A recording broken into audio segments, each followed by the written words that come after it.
bakunze ba BBC gahuza miryango uyu munsi turi kumwe muri studio n'umutumirwa wacu w'Imena akaba n'umuhanzi w'umuhanga cyane Bruce Meldody. Bruce kaze muri studio za BBC gahuza. Murakoze cyane. Tangira utuza abadukurikiye nka munyakazi byahamye kamera. Ukuteye no kusabira ngaragura. Je suis vraiment fou de toi. Amaso yanjye niwo wareba. Ubwo sibyo.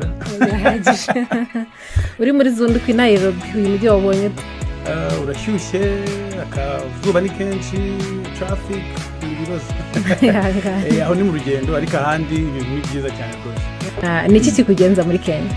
Naje mu rugendo rwo kumenyekanisha indirimbo nshyashya yanjye yitwa Pom Pom nakoranye na Diamond Platinum ndetse na Brown Joel wo muri Nigeria.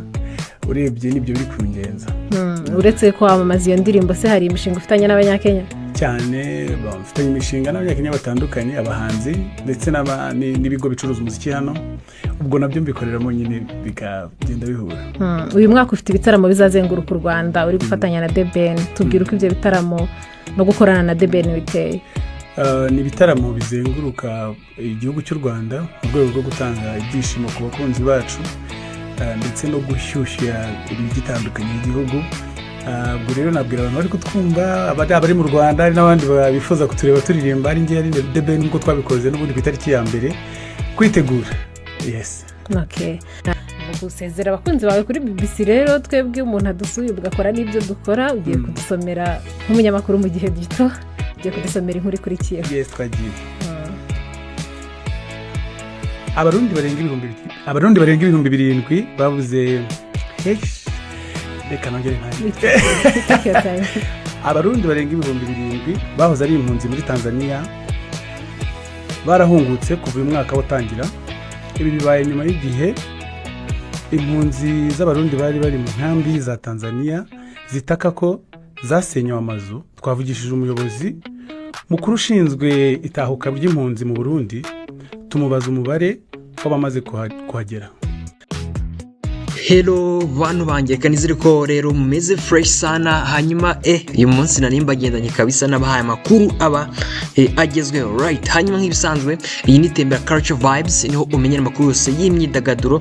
Hanyuma nk'ibisanzwe hano kuri Store 160 murabizi ko amakuru aba hari kabisa y'imyidagaduro buri munsi. Amakuru aba hari tugenda tubahereza kabisa tubacangamo uko bimeze right. Hanyuma ngira ngo umuhanzi witwa Bruce Meldody murabizi ko uyu munsi ari muri Kenya ari gukora media tour y'indirimbo yitwa Pom Pom iri gukundwa cyane kabisa. N'indirimbo yakoranye yitwa Brown Joel ndetse n'itwa Diamond Platinum.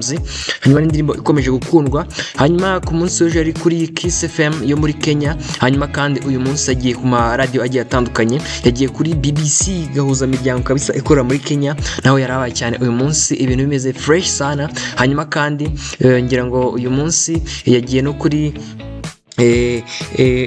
mu kiganiro cyitwa 10/10 nacyo ni ikiganiro gikunzwe hariya kabisa kuri radio yitwa okay right. Ntago bigeze ba mentioning radio hano ubwo mu kiganiro cyitwa 10/10 ngiye ngo muri kubibona. Hanyuma yitwa Bruce ngira ngo mwamaze kumwumva ngira ngo ukande kuri subscribe nyuma uri mushyashya. Hanyuma kandi ukande no kuri like. Nsuze cyane mwana mwese mudukurikiye muri abantu batandukanye mu bihugu bitandukanye kabisa bya Afrika ndetse no kuri yindi migabane itandukanye. Twasheme Pacifique. Last word for your fans before we wrap up. Ukuteye no kusabira ngaragura. Je suis vraiment fou de toi. Amaso yanjye niwo wareba. Urukundo wamaye rumara kwifuza kandi sinicuza. Je te promets mon bébé. Oh my God.